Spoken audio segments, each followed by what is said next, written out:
Ay. Ba't ka nakakuha ng line of 8 sa report card mo? Oo nga. Positive sides test! Ba? Uy, be, alam mo ba? Huwag natin asarin niya. Tony. Buti pa si Lucifer, ha? Ay. Ha? Tatalino.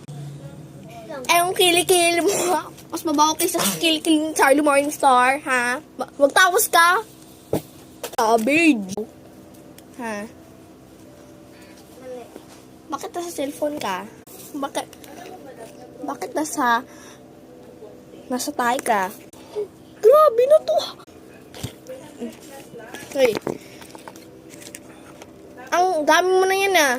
Fourth eating mo na yan, ah. Dami mo na yan, ah. 6 divorce mo na, ah. Ay, kalimang kabit ka na, ah.